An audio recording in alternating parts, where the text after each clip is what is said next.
a brand new day. Good morning, Mom. Good morning, Dad. Good morning, children. Good morning, Grandma. Good morning, my lovelies. Thanks, Grandma. Good morning, Mommy. Good morning, Mommy. Good morning, my little baobabs. How was your sleep last night? I'm a little tired. Well, of course you are. Grandpa wouldn't let you children sleep. Well, you know Grandpa. Are you ready, honey? Absolutely. Let's go. All right, children. We'll see you when we get back. Bye, Mom. Bye, Dad. Hello, everybody. Good morning. Mel, let these children get some rest. Don't keep them up so late with your stories. It's okay, Grandma. We love hearing stories about the Bible. Yeah, Grandpa says these are our ancestors. That's right, children. Your history didn't begin on slave ships and whatever else they tell you in school. Your history begins with the righteous men and women who Yah chose to represent him on the earth. Yeah, like Abram. So, Grandpa, what did Abram do with all that silver and gold he got when he left Egypt? Well, Abram became even richer when he left Egypt, just like he did in Shinar. He, his wife Sarai, and his brother's son Lot returned to the land of Canaan with much wealth, for Yahuwah was bountiful to them on account of Abram. But it didn't take long for their wealth to become a problem. Lot and his cattle became too great for Abram and his cattle to graze on their land, and they quarreled about this almost daily. Lot! Oh, greetings, Uncle Abraham. I hope the day's treating you well. It is. How about you? Are you doing well? Absolutely. None of the people of the land have approached you yet about you grazing in their fields? Oh, Uncle, why do you trouble me? First you accused me of using all your provender for my cattle. Now that I've solved that problem by moving my cattle elsewhere, you wish trouble on me by the Canaanites. Lot, I don't wish trouble on you, son. It's just that you and I both know that this is not our field. Remember, we're strangers in the land. It's only a matter of time before we're approached by the natives and accused of stealing their resources. Well, what do you want me to do? We have to forbear on our little plot, son. Just don't take all that provender next time. But Lot wouldn't listen. Abraham was wise to keep his cattle on their tiny plot of land. But day after day, Lot grazed his cattle in other people's fields. It got to the point where the inhabitants began to complain to Abram, and this troubled Abram greatly. Lot, how long will you cause me to be a stumbling block with the inhabitants of the land? Now therefore I beseech you, let there be no more quarreling between us, for we are kinsmen. But I pray you separate from me, you, your cattle, and your entire household, and go choose a place where you can graze your cattle in peace, and not stir up any further trouble with me and our neighbors. However, be not afraid in going from me, for if anyone do injury to you, let me know, and I'll avenge your cause. Only remove from me. And with that, Lot lifted up his eyes and beheld all the plains of Jordan, that it was very fertile and well watered, even like unto the Garden of Eden. And Lot journeyed towards the cities of Sodom and Gomorrah and settled there, while Abram stayed in the land of Canaan. My lord, what ails you? Why do you look so forlorn and downtrodden? It grieves me, Sarai, that Lot is gone. I know he was a nuisance to us all, but he's like a son to me. My lord, be not grieved on this account. Yahuwah will be with Lot, just as he has been with you. But Sarai, Lot chose to live in Sodom of all places. Sodom! The men are renowned for perversion, greed, immorality, even amongst the Canaanites. Yah is not pleased with them. They are extremely wicked in his eyes. How will I know Yah will protect him in a land that groans against its own inhabitants? And Abram's hunch was right. It didn't take long before judgment came before the cities of Sodom.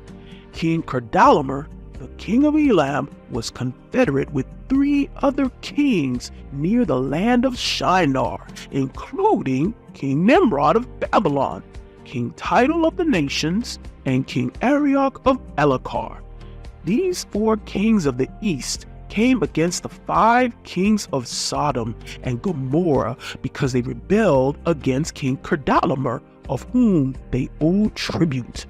So the kings of the east amassed their army of 800,000 soldiers, an exceedingly mighty army, to destroy the cities of Sodom and punish the kings for their disobedience. Bera, king of Sodom, Bersha, king of Gomorrah, Shinab, king of Admah, Shemeber, king of Zeboim, and Bela, king of Zoar, made war with the kings of the east, but fled for their lives into the valley of Siddim.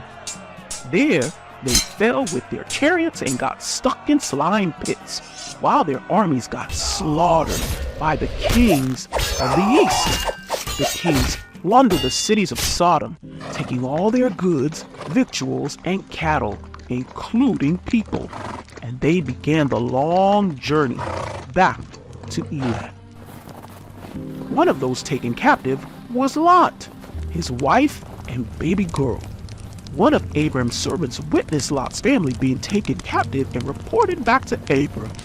Abram rose up, armed all the servants of his household, about 300 of them, and pursued the armies of the east, and smote them, and slaughtered them, all 800,000 of them.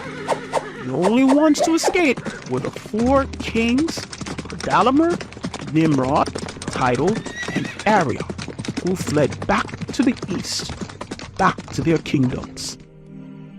Meanwhile, Abram and his small army recovered all the property of Sodom in their cities. He also rescued Lot and all the people who had been taken captive. Lot and his family returned to their home, and when Abram and his men returned back to Hebron, the kings of Sodom were there, waiting for him. There was also another man by the name of Melchizedek, king of Jerusalem, who went out with his men to meet Abram with bread and wine, and they all sat down and ate. And Abram rose and gave Melchizedek a tenth of the spoils of his enemies. And Melchizedek raised his hands and blessed Abram, for Melchizedek was a priest before Yahuwah, and he left. Abram, you are a mighty man of war. We had no idea you and your menservants were warriors. It was not me, but the Elohim who goes before me. It was Yahuwah who saved you kings for just one man, my son Lot. Oh, I didn't think of that.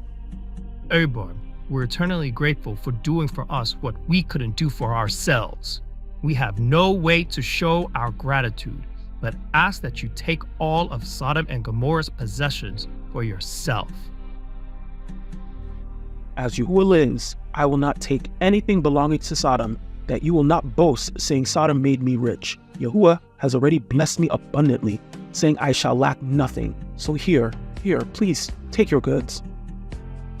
Abram, we beg of you, take our Sodomite goods. We wouldn't be at peace knowing you haven't been duly rewarded for rescuing Sodom. It is well, for Yahuwah rewards me. Please, take everything. Only let those who fought with me take a portion for their food. But as Yahuwah lives, I will not take from you a thing, down to the thread or latchet of a shoe. The kings of Sodom continued to press Abram, but he would not budge. And the kings of Sodom returned back to their respective cities, while Abram and his servants dwelled in peace in Hebron. The word of Yahuwah came unto Abram, saying, Fear not, Abram.